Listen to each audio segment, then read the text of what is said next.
Siempre yo he estado en la búsqueda de otras cosas que no es lo que está en el mercado.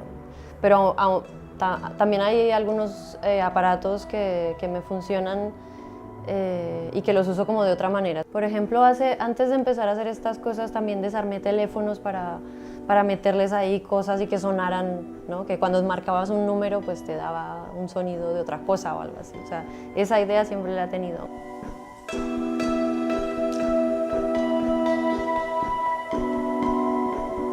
Claro, es la del hacerlo tú mismo, que bueno, ya vemos que hay muchos tipos de hacerlo tú mismo, ¿no? Entonces, por ejemplo, esta idea es, hay unos kits que tú te vas soldando, lo armas y ya lo tienes, ¿no? Puedes empezar de cero y decir, vale, pues yo me voy a hacer los esquemas y lo voy a hacer todo yo. Entonces esa idea de, bueno, hazlo tú, no lo compres hecho, sino también entiende un poco cómo están hechas las cosas para poderlas utilizar.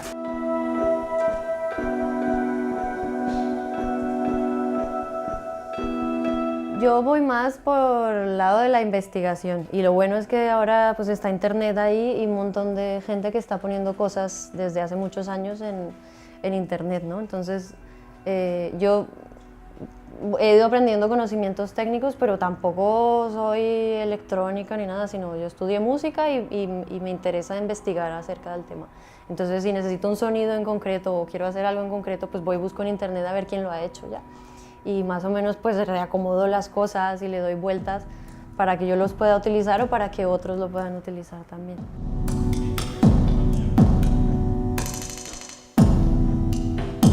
Cuando tú te armas un módulo o un cacharro, pues estás pensando, vale, pues lo estoy montando de esta manera porque quiero que mi sonido sea más o menos así, ¿no? Y es lo que hace también que cada persona que se arma un sinte de estos o que tiene un set de cacharrines sea único, porque pues, te lo armas como quieres y al final es porque estás buscando una sonoridad específica.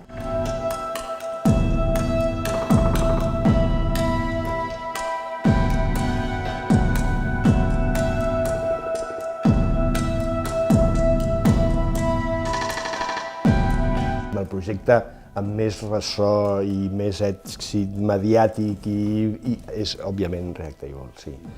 Que és un projecte que va començar cap al 2003. Vam començar jo i tres doctorants, que era el Gunther Geiger, el Martin Kaltenbrunner i el Marcos Alonso, que era un estudiant de grau d'aquesta carrera incipient en aquell moment. Vam estar desenvolupant durant 3 anys i que va veure la llum, diguéssim, cap al 2006. Des d'aleshores han anat passant moltes coses.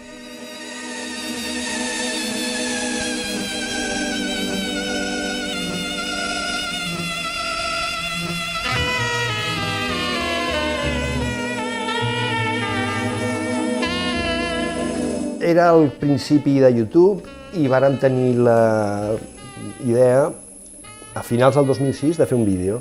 I aquell vídeo es va fer viral. En 3 mesos tenia milions de visites i el va veure molta gent, entre ells la Björk. En realitat no ho va veure la Björk, ho va veure el Michel Gondry, i va ser el Michel Gondry qui li va dir a la Björk d'escriure'ns. I aleshores el procés aquest va ser molt ràpid perquè 2 mesos després, estem parlant de la primavera del 2007, la Björk començava la seva gira Volta, ja tenia el disc tot fet, i ens vam veure, en un mes i mig, entre que ens vam veure, li vam entregar a Reykjavik una taula funcional que va estar de gira un parell d'anys.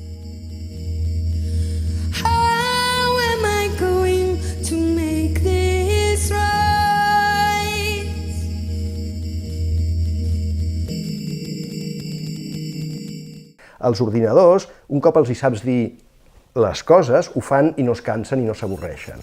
I aleshores vaig dir, a mi la part mecànica de la música, la part repetitiva, la part que cal practicar, no m'interessa.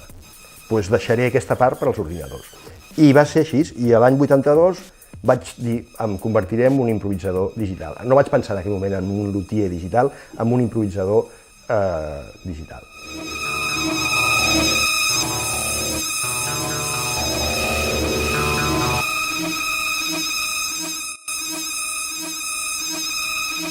Gràcies.